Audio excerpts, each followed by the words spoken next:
Selamat datang di channel saya. Terima kasih udah mampir. Terima kasih udah subscribe, udah like, udah komen, dan udah share. Bagi yang baru mampir, jangan lupa untuk subscribe channel ini dan klik tanda lonceng untuk menyaksikan video-video menarik lainnya di channel ini. Sekali lagi terima kasih. Selamat menikmati.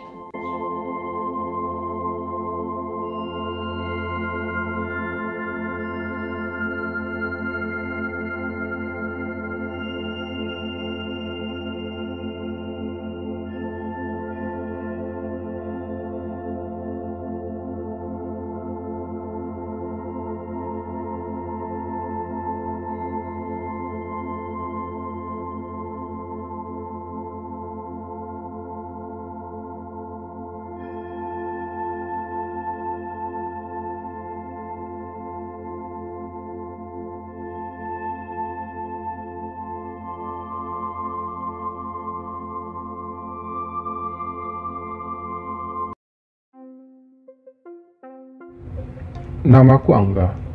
Saat ini usiaku sudah 26 tahun lebih. Aku bekerja di sebuah perusahaan sebagai salah seorang karyawan swasta sudah hampir 2 tahun. Aku belum menikah dan belum punya rencana juga untuk segera menikah, meski secara ekonomi kehidupanku sudah lumayan mapan. Aku anak kedua dari 3 bersaudara.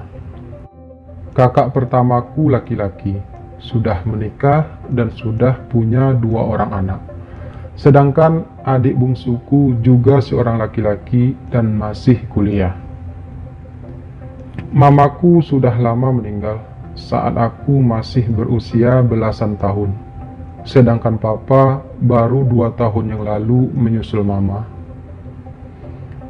Aku tinggal berdua dengan adik bungsuku di rumah, meski sebenarnya kami lebih jarang berada di rumah. Sebagai laki-laki yang masih lajang, kami memang lebih sering menghabiskan waktu di luar. Rumah peninggalan orang tua kami memang cukup luas untuk kami tempati berdua. Sementara kakak sulungku sudah tinggal di rumah mereka sendiri. Kehidupanku sebenarnya biasa-biasa saja. Tidak ada hal istimewa yang bisa aku ceritakan. Hidupku terlalu mudah. Kadang aku merasa hambar dengan hidupku. Terlalu datar. Tidak pernah ada tantangan yang berarti. Semua yang terjadi dalam perjalanan hidupku benar-benar biasa. Aku lahir, tumbuh, sekolah, kuliah, dan kemudian mendapatkan pekerjaan dengan mudah. Dan berbicara tentang pacaran, aku belum pernah pacaran sama sekali. Tapi aku pernah beberapa kali jatuh cinta. Hanya saja aku selama ini selalu jatuh cinta kepada orang yang salah. Karena itu aku tidak pernah berani mengungkapkannya, apalagi mewujudkannya. Segala rasa cintaku hanya bisa aku pendam, tanpa mampu aku ungkapkan. Aku hanya bisa berimajinasi tentang sebuah hubungan dengan orang yang aku cintai. Sebagian besar hidupku lebih sering aku habiskan di dunia khayalku. Tapi itulah aku, dan aku tidak merasa menyesal terlahir seperti ini. Setidaknya ada begitu banyak hal yang masih bisa aku syukuri dalam hidupku. Aku tidak punya banyak teman, kecuali teman-teman kerja yang hanya bertemu ketika jam kerja. Selebihnya aku lebih sering menghabiskan waktu sendiri, menikmati indahnya dunia khayalku.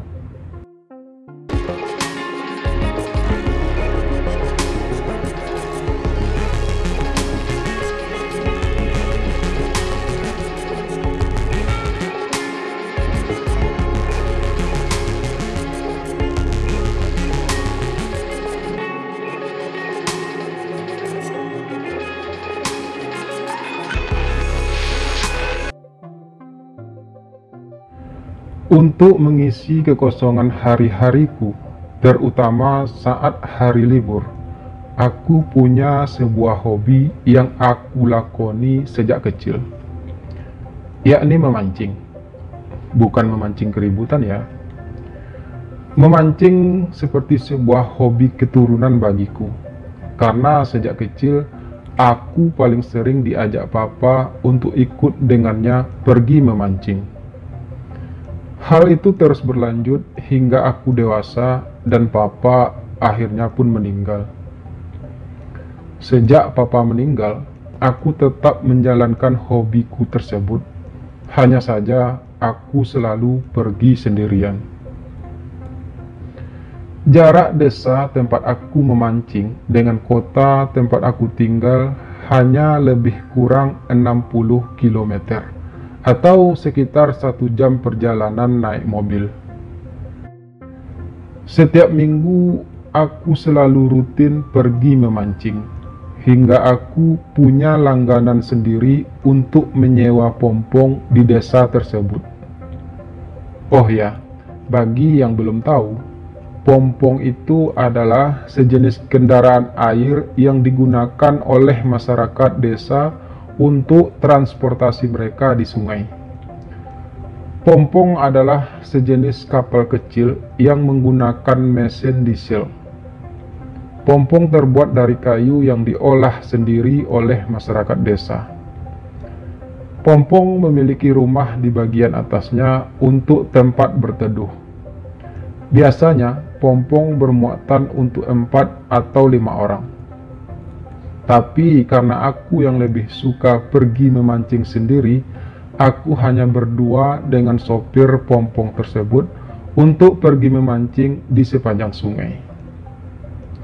Biasanya pompong tersebut disewa oleh para pemancing dari kota beserta sopirnya.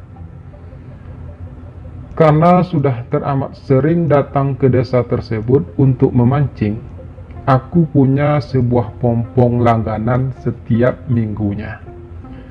Pemilik sekaligus sopir pompong tersebut sudah sangat kenal denganku, bahkan juga dengan almarhum papa.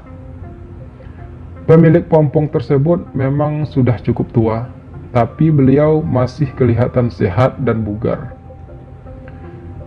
Sebagian besar penduduk di desa tersebut memang bekerja sebagai nelayan di sungai.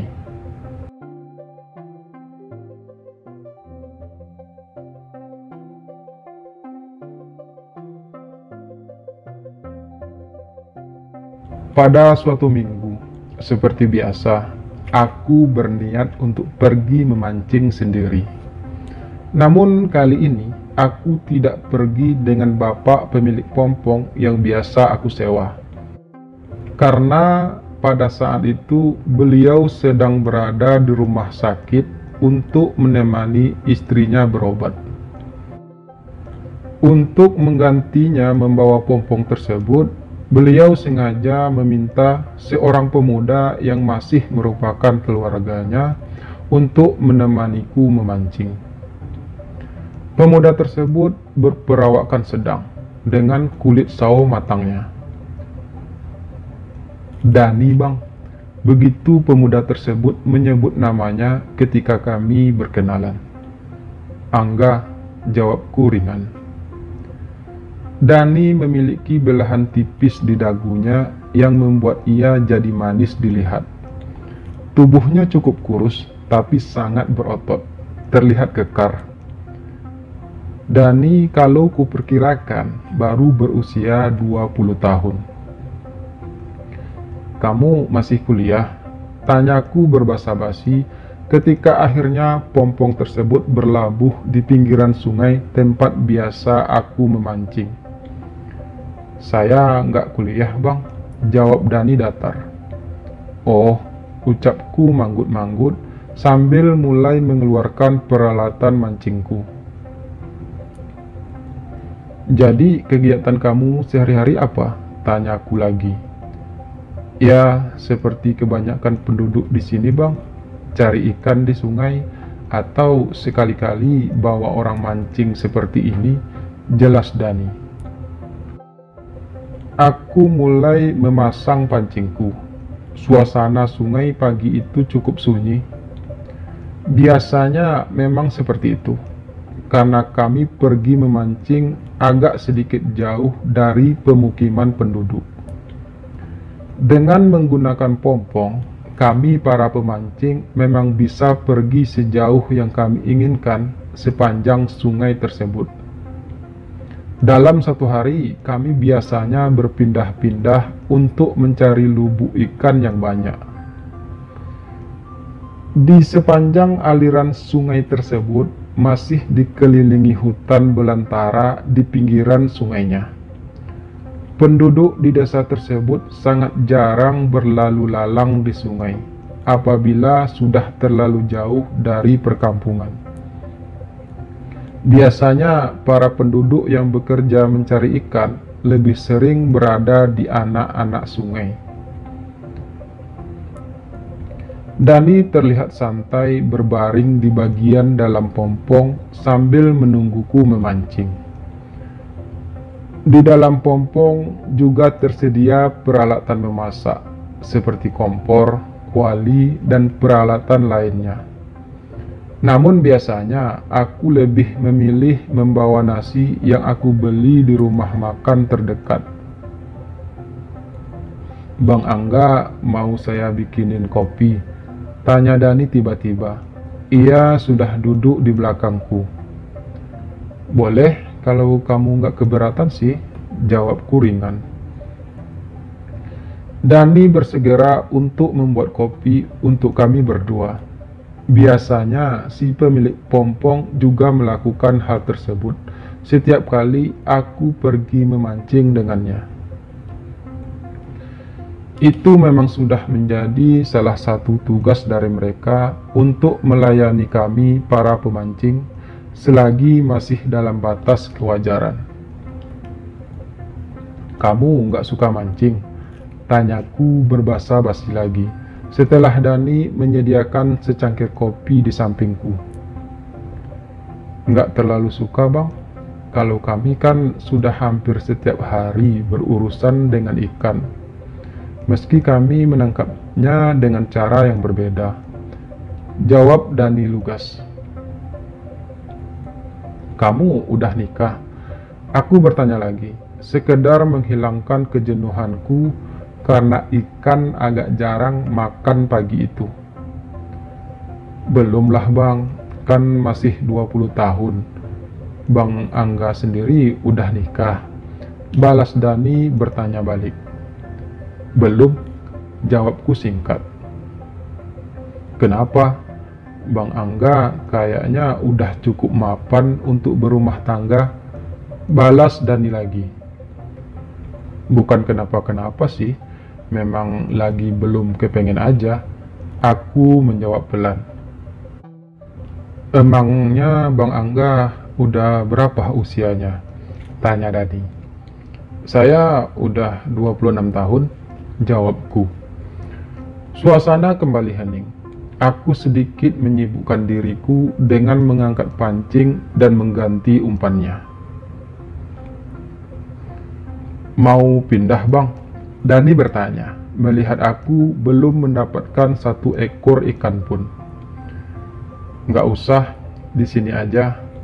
Memancing itu memang butuh kesabaran lebih," jawabku ringan.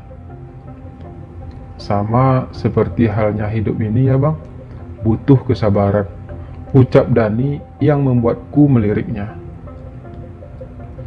"Emang hidup kamu seperti apa?" tanyaku. "Ya, beginilah Bang, saya harus bekerja keras agar tetap bisa bertahan hidup," suara Dani pelan. "Orang tua kamu gimana?" aku bertanya lagi. Aku mulai penasaran dengan Dani. "Ayahku sudah meninggal sejak aku masih kecil. Aku dan kedua adikku dibesarkan oleh ibuku sendirian. Karena itu juga aku hanya bisa sekolah hingga lulus SMP. Setelah lulus SMP, aku sudah mulai bekerja sebagai nelayan." Suara Dani masih pelan. Tiba-tiba aku merasa tersentuh dengan cerita kehidupan Dani. Hidupnya jauh lebih berantakan dari yang aku jalani. Sekarang saya harus bisa mengumpulkan uang yang banyak untuk biaya berobat ibuku. Dani melanjutkan. Emangnya ibu kamu sakit apa? Tanyaku benar-benar ingin tahu. Gagal ginjal, Bang. Ia harus menjalani cuci darah setidaknya sekali dalam seminggu. Sementara penghasilanku sebagai nelayan hanya pas-pasan. Selain itu, kedua adikku masih butuh biaya banyak untuk sekolah. Jawab Dani dengan nada terdengar lemah. Aku tersentuh kembali mendengarnya. Di usianya yang masih cukup muda, Dani sudah harus menanggung beban seberat itu.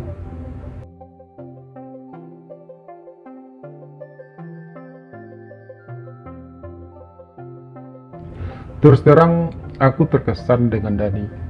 Bukan saja karena cerita hidupnya yang pilu, tapi juga karena sejujurnya Dani cukup menarik secara fisik dan hatinya juga lembut.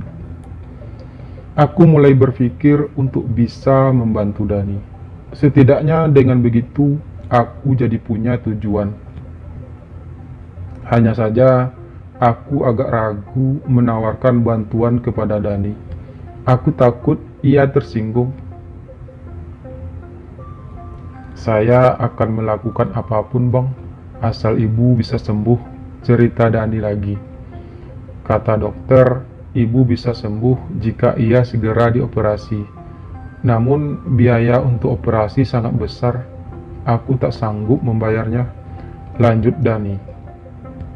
Aku terdiam, sambil terus memikirkan cara paling tepat untuk menawarkan bantuan kepada Dani. Saya punya penawaran buat kamu, Dan, ucapku akhirnya. Penawaran apa, Bang? Tanya Dani. Keningnya berkerut penuh tanya.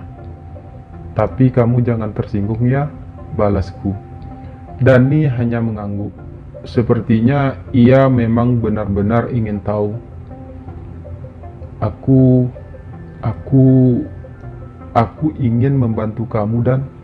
Aku ingin menawarkan pinjaman tanpa bunga sama kamu untuk biaya operasi ibu kamu. Kebetulan saya masih punya banyak tabungan. Ucapku sedikit ragu. Nggak usah, Bang. Saya cerita ini bukan untuk dikasihani, tapi saya cerita hanya sekedar untuk meluahkan perasaan saya, ucap Dani pelan. Seperti yang aku duga, tidak mudah menawarkan bantuan kepada orang seperti Dani. Ini bukan karena aku kasihan sama kamu, Dan. Saya hanya coba membantu kamu, karena menurut saya mampu. Kamu nggak perlu merasa sungkan. Saya tulus kok. Kamu bisa membayarnya dengan dicicil. Ucapku lagi dengan sedikit penuh harap. Kali ini Dani terdiam. Aku yakin Dani sangat membutuhkan bantuan. Namun karena kami yang baru saja saling kenal, tentu saja Dani masih merasa ragu. Saya setiap minggu pasti datang ke sini, Dan. Jadi kamu nggak usah khawatir. Lagi pula, kamu bisa menyicilnya seberapapun kamu mampu setiap minggunya, atau bahkan sebulan sekali juga nggak apa-apa. Jelasku lagi mencoba meyakinkan Dani. Dani masih terdiam. Ia terlihat sedang berpikir keras. Kenapa Bang Angga tiba-tiba ingin membantu saya? Padahal kita baru saling kenal. Dan kenapa Bang Angga bisa percaya sama saya dengan meminjamkan uang sebanyak itu? Dani bertanya juga akhirnya. Saya juga seorang yatim, Dan. Seorang yatim piatu malah. Meski saya baru kehilangan orang tuaku ketika saya sudah besar. Tapi saya tahu persis bagaimana rasanya hidup tanpa orang tua. Balasku dengan nada lirih. Dan lagi pula tabungan saya juga belum ingin saya gunakan untuk apa-apa. Jadi lebih baik saya gunakan untuk membantu orang yang membutuhkan, lanjutku.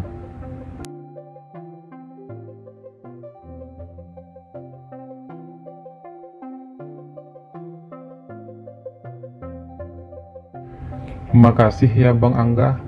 Pelan suara Dani. Bang Angga sudah sangat membantu saya. Sekarang ibu sudah selesai dioperasi dan sudah bisa kembali ke rumah. Beliau juga tidak perlu lagi melakukan cuci darah.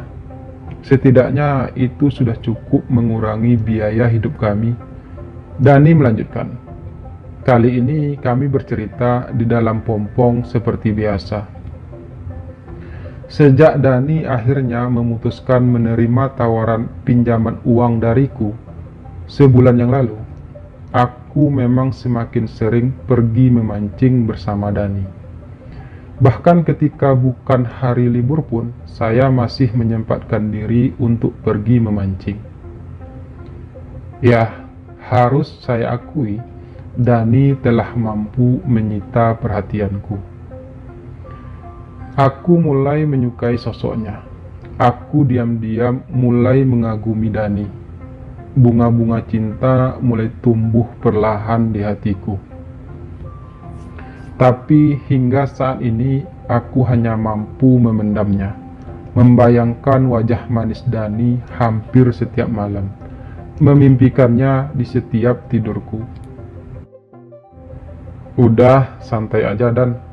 Selama hal itu bisa membuatmu merasa senang, saya turut senang kok. Ucapku membalas ucapan Dani barusan. Aku memang terkadang harus berusaha sekuat mungkin untuk bisa menutupi perasaanku yang sebenarnya kepada Dani. Kenapa Bang Angga begitu baik padaku, Bang? Dani bertanya lagi. Aku terdiam. Terus terang, aku tidak tahu harus menjawab apa saat itu. Aku tidak mungkin jujur pada Dani tentang perasaanku. Setidaknya tidak untuk saat ini. Namun, aku juga tidak punya alasan yang kuat untuk bisa meyakinkan Dani.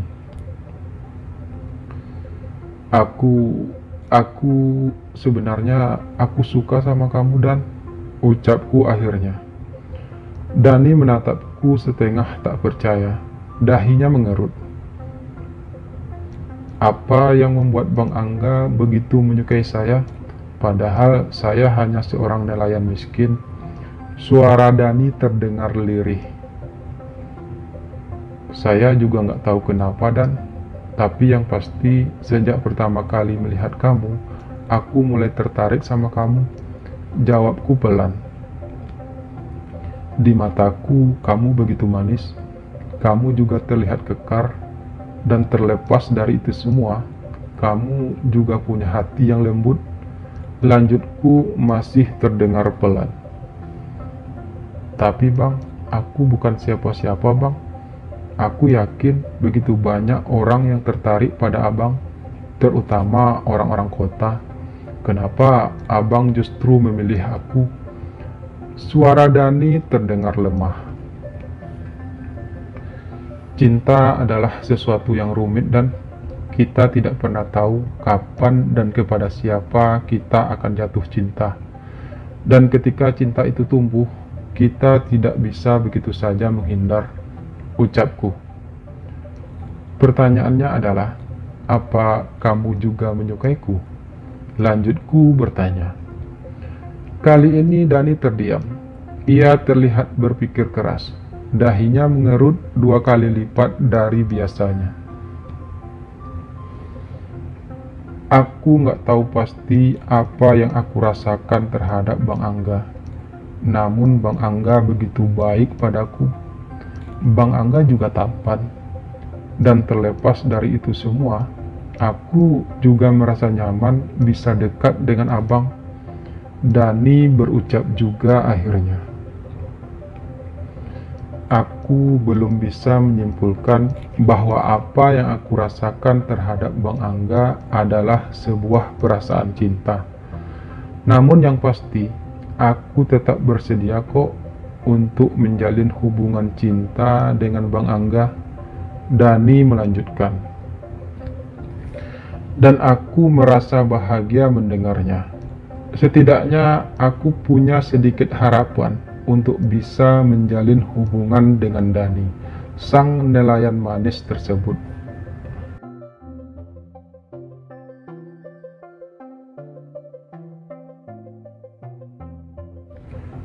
Dua bulan berlalu, aku dan Dani sudah sepakat untuk menjalin hubungan asmara. Setiap malam minggu, aku selalu datang ke desa Dani dan mengajaknya pergi memancing dengan pompongnya. Di dalam pompong itulah kami melakukan hubungan intim. Aku bahagia dengan semua itu, dan sepertinya Dani juga sangat menikmati hubungan kami. Aku benar-benar tidak menyangka kalau aku akhirnya bisa merasakan bagaimana rasanya punya pacar. Aku akhirnya bisa merasakan dicintai oleh orang yang aku cintai. Merasakan indahnya sebuah jalinan asmara. Hingga hubungan kami terus terjalin sampai saat ini. Semoga saja hubunganku dengan Dani bisa terus bertahan selamanya. Ya, semoga saja.